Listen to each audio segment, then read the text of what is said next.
मदद से सिंध हुकूमत ने जहन साजी की है, लोगों को कायल किया है वैक्सीन के हवाले से। उसके बड़े मुस्बित असरात मुरतब हो रहे हैं और 2 अगस्त यानी कि कल के रोज़ 24 घंटों में सिंध भर में 2,22,000 अफराद ने वैक्सीन लगवाई।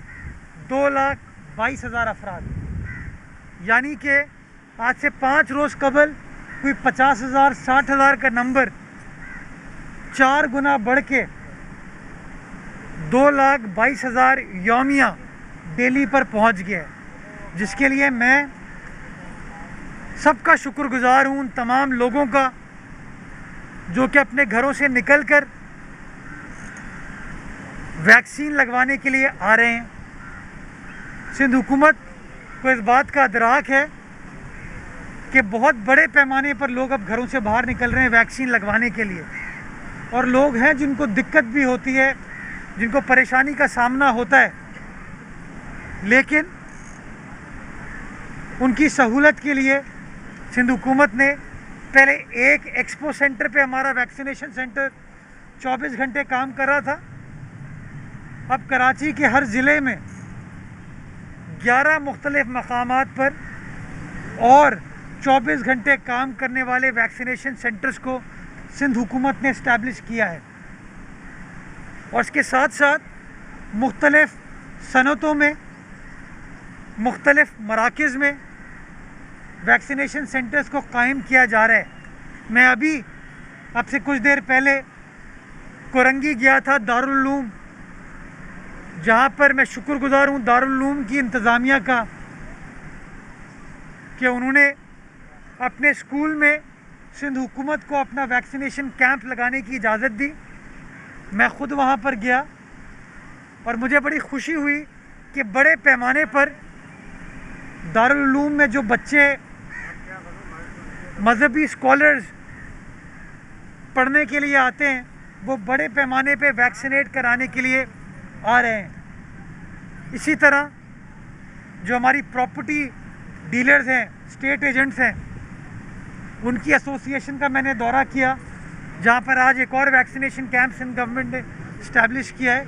और अगेन मुझे खुशी होती है बताते हुए कि वहाँ पर वैक्सीनेशन को यकीनी बनाया जा रहा है। जैसा कि मैंने कल कहा था कि वैक्सीनेशन को इंशाल्लाह 2.25 लाख का नंबर टच करेंगे हम। कल की तारीख़ में 2,22,000 टच किया। आज इंशाल्लाह हमारा टारगेट है कि 2.25 लाख के नंबर को क्रॉस करेंगे इंशाल्लाह, और 2.5 लाख हमने टारगेट अपना रखा है।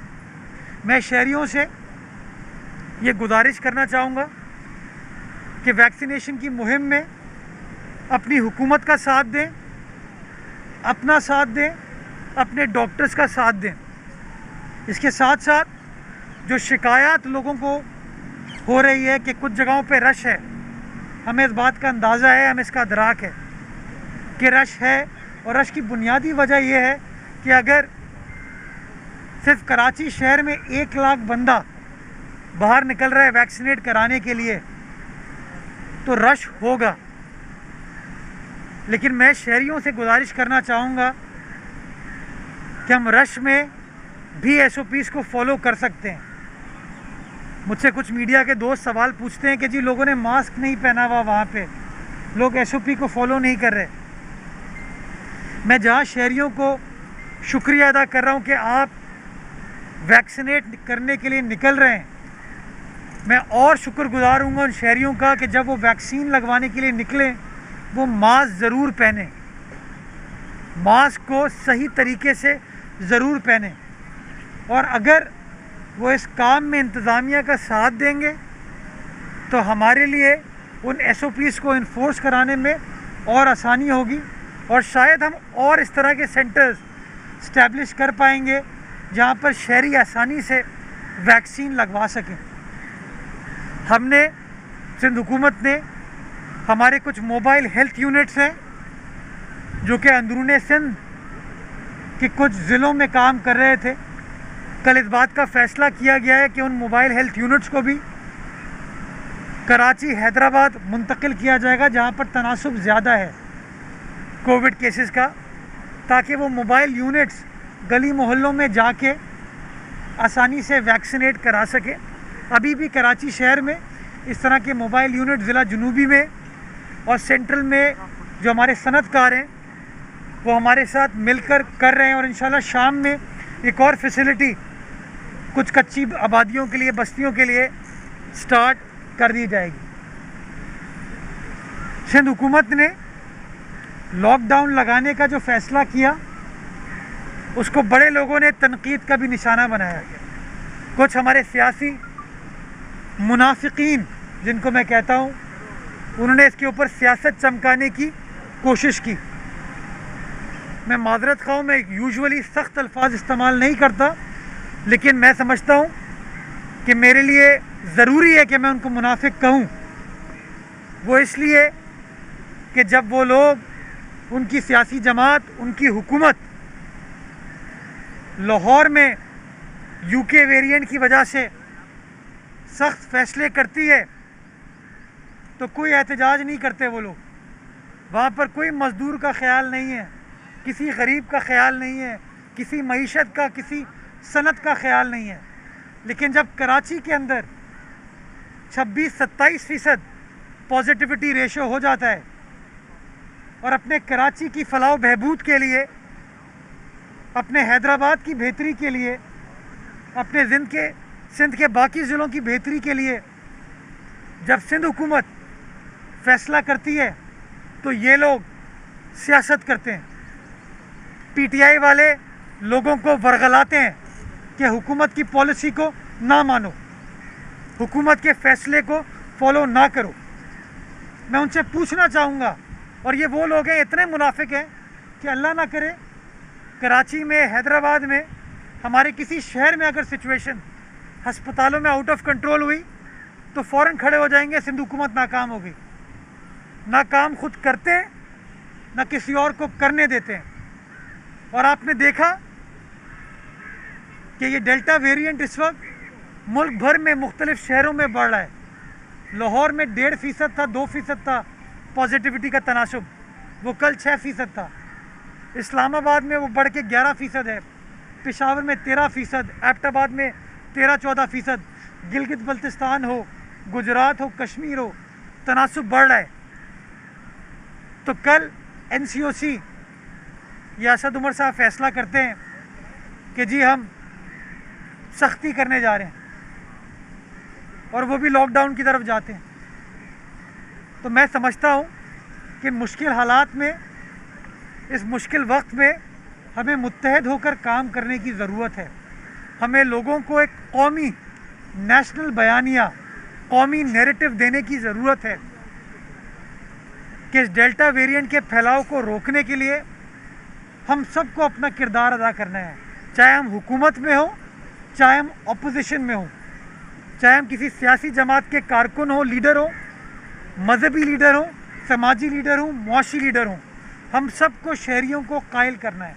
और अगर हम लोग मिलकर मुत्तहिद होकर लोगों को समझाएंगे कि वैक्सीन लगाना ज़रूरी है, मास्क पहनना ज़रूरी है, मास्क सही तरीके से पहनना ज़रूरी है, और गैर ज़रूरी तौर पर अपने घरों से निकलने से गुरेज किया जाए, तो मैं समझता हूँ हम अपने मुआशरे की, इंसानियत की खिदमत कर पाएंगे। और ये मशावरत, ये मशवरे, ये बातें आपके डॉक्टर्स कर रहे हैं।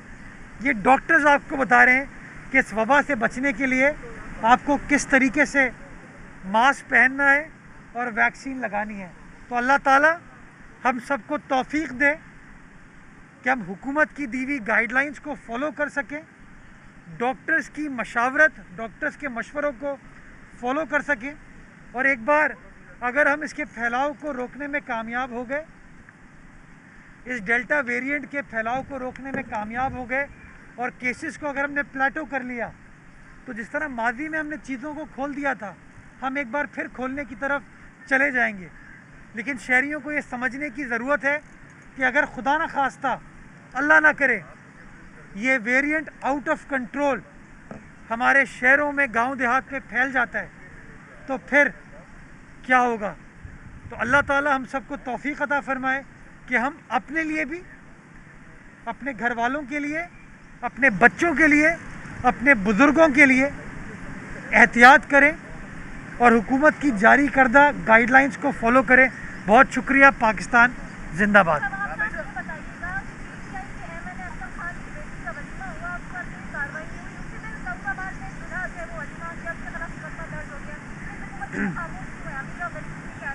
ये आपने बड़ा इम्पोर्टेंट सवाल किया और ये सवाल पीटीआई के लोगों से पूछना चाहिए कि इन मुश्किल हालात में बजाय इसके वो शहरियों को कायल करें कि आप एसओपी फॉलो करो, जो कि एक ज़िम्मेदार सियासी जमात के तौर पर, ज़िम्मेदार सियासी लीडर के तौर पर इनकी ज़िम्मेदारी है।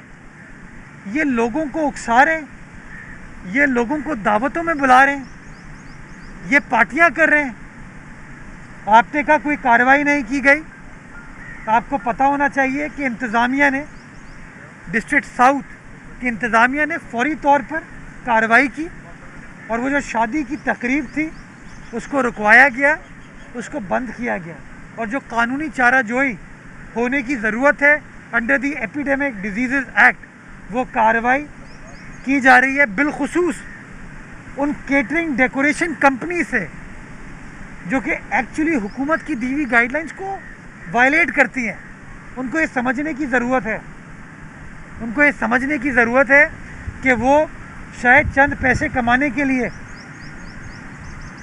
चंद कुछ बिजनेस के लिए वो दावत को फैसिलिटेट कर रहे हैं, लेकिन वो जो 600, 800, 1000 अफराद वहाँ पर आए थे, अगर खुदा न खास्ता उनमें कोई शख्स कोरोना पॉजिटिव होता तो किस तरीके से वो 600, 700, 800, 1000 अफराद एक्सपोज होते और वो 1000 अफराद अपने घर जाके अपने घर वालों को एक्सपोज करते, अपने दफ्तर जाके, अपनी इंडस्ट्री जाके अपने साथ काम करने वालों को एक्सपोज करते। तो खुदारा ये सवाल इन सियासी मुनाफिकीन से पूछें कि किस तरह के ज़िम्मेदार शहरी हैं ये, किस तरह के ज़िम्मेदार सियासी लीडरान हैं कि लोगों को बजाय इसके इस वक्त समझाएं कि हमें ये चीज़ करने की ज़रूरत नहीं है, ये खुद गलत काम कर रहे हैं। ये एक तरफ पूरे मुल्क में इस वक्त एमसीओसी के फैसले के तहत, वज़ीर-ए-आज़म इमरान खान के फैसले के तहत सयाहत खुली हुई है और पूरे पाकिस्तान से लोगों की आमदरफ्त जारी है। ऐसे वक्त में जब एमसीओसी आम आदमी पर तो कारोबारी तबके पर तो पाबंदी लगा रही है, लेकिन सयाहत जो सबसे बड़ा इस वक्त कोरोना फैलाने का जरिया वो खुला हुआ है। तो सिंध हुकूमत इस सिलसिले में तो एमसीओसी पर कुछ बंदिशों की भी गुजारिश कर सकती है। जब सयाहत इन्होंने खोली थी उस वक्त भी हमने मुखालफत की थी। हम बार बार कहते हैं कि मईशत और इंसानी ज़िंदगी में डिफरेंस है, मईशत और इंसानी सेहत में डिफरेंस है। ज़िंदगी रहेगी, सेहत रहेगी तो तमाम बिजनेसेस आप कर सकते हैं, सयाहत को आप फ़रोग़ दे सकते हैं, लेकिन हम बदकिस्मती से हमारी उन्होंने बात नहीं मानी।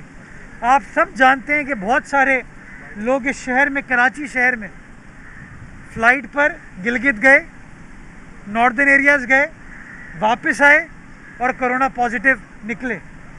आप सबको याद होगा अच्छे 2 माह कबल मैंने कहा था ये कि कम से कम फ़्लाइटों पे, ट्रेनों पे इनको वैक्सीनेशन सर्टिफिकेट को लाजमी करार दे देना चाहिए, लेकिन इन्होंने उस वक्त फ़ैसला नहीं किया। अब उन्होंने 1 अगस्त से इतलाक़ किया।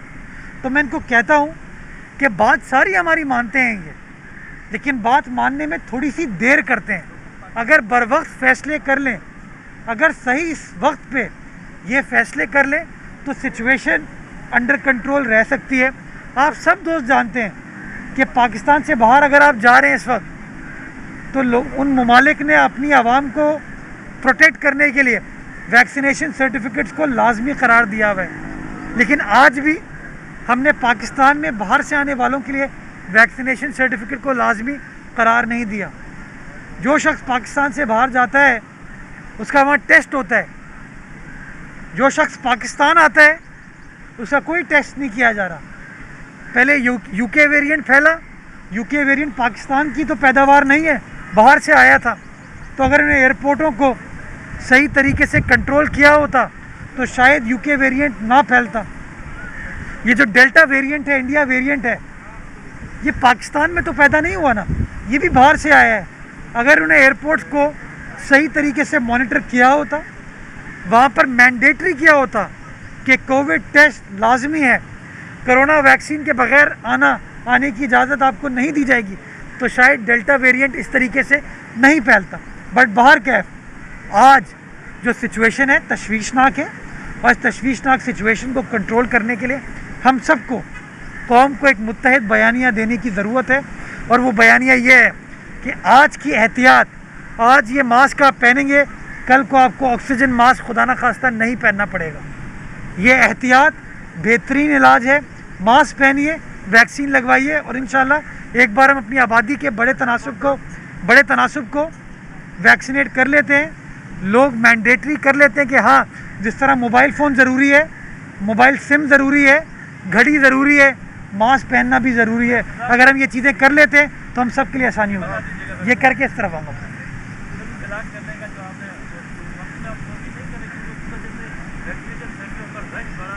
हज़ारों की तादाद में हर वैक्सीनेशन सेंटर लोग मौजूद हैं और दूसरी डोज लोगों को नहीं मिल रही जिन्होंने पहली डोज लगवाई है। आज भी वैक्सीनेशन बाकायदे ये बोर्ड लगाया कि साइन और साइन ऑफ फॉर्म अवेलेबल नहीं है, इसलिए आपके पास क्या प्लानिंग और जो सिम बंद करने वाली तारीख है, इसलिए आप समझते थोड़ा आगे कर दें ताकि लोगों का रश भी कम हो और आहिस्ता आहिस्ता। मैं समझता हूँ कि सिम बंद करने का जो ऐलान था वो गेम चेंजर था वैक्सीनेशन के हवाले से। लोगों को बदकिस्मती के साथ अपनी जान की परवाह नहीं है, लेकिन अपने डेटा पैकेज की, अपनी सिम की परवाह है। तो जिस तरह हम अपनी सिम को, मोबाइल को प्रायोरिटाइज़ करते हैं, उसको वैल्यू करते हैं, अगर हमने अपनी जान को, अपने बुज़ुर्गों, बच्चों की जान को वैल्यू किया होता तो शायद हमें इस तरह का ऐलान करने की ज़रूरत नहीं करनी पड़ती। मैं आपको बताना ये चाहूँगा कि तमाम मुश्किलात के बावजूद 2,22,000 अफराद ने सूबाई सिंध के अंदर कल वैक्सीनेट कराया है ना। और ये वो पॉजिटिव चीज़ है जो हमें लोगों को बताने की ज़रूरत है कि लोग वैक्सीनेशन के लिए आ रहे हैं और 2,22,000 अफराद को वैक्सीन लग रही है। जो थोड़ी सी शॉर्टकमिंग प्रॉब्लम्स आ रही हैं उनको एड्रेस करने के लिए जो कुछ भी हेल्थ डिपार्टमेंट को करने की ज़रूरत है वो किया जा रहा है। अच्छा, ये बता दें कि ये करके फिर आपके सरकार आप लोगों को स्मार्ट लॉकडाउन समझ में नहीं आ रहा, या मसला क्या है? क्योंकि पूरी दुनिया तारीफें कर रही है खान साहब के स्मार्ट लॉकडाउन की, और आप मुकम्मल लॉकडाउन के हामी हैं, क्यों मईशत को तबाह कर रहे हैं मुकम्मल लॉकडाउन करके? पता नहीं कौन सी दुनिया है ये, जिस दुनिया में ये लोग रहते हैं। क्योंकि अभी कल खबर चल रही थी कि पाकिस्तान दुनिया का सस्ता तरीन मुल्क है, और पीटीआई के दोस्तों ने उसको बड़ा हाईलाइट किया कि जी बैनुल अक़वामी इदारे कह रहे हैं कि पाकिस्तान दुनिया का सस्ता तरीन मुल्क है। मैं आपसे पूछना चाहूँगा कि क्या महंगाई हमारा इशू नहीं है? क्या पिछले 3 सालों में पाकिस्तान को इमरान खान साहब की महंगाई ने तबाह नहीं किया? एक आम आदमी से लेके अमीर आदमी तक, हर शख्स मिडिल क्लास हो, वो इनकी इन्फ्लेशन से तंग नहीं है। तो पता नहीं कौन सी दुनिया में ये लोग रहते हैं। स्मार्ट लॉकडाउन हो, हैंडसम लॉकडाउन हो, मैं तो आपको कह रहा हूँ मेरे सामने लोग बैठे हैं जो मास्क नहीं पहने हुए थे, मुझे उनको कहना पड़ा कि मास्क पहने। अभी आप में से कुछ लोग नारायण कागान से होके आए, इस्लामाबाद से होके आए, लाहौर से होके आए, मरी से होके आए। मैं उनसे पूछना चाहूँगा कि क्या उन शहरों में लोगों ने मास्क पहने हुए थे? नहीं पहने हुए थे। ये पता नहीं कौन वज़ीर आज़म को आके इस तरह की ब्रीफिंग देता है कि फ़लाँ जगह 33% हो रहा है, फ़लाँ जगह 50% हो रहा है, फ़लाँ जगह 70% हो रहा है। SOPs पूरे मुल्क में अनफॉर्चुनेटली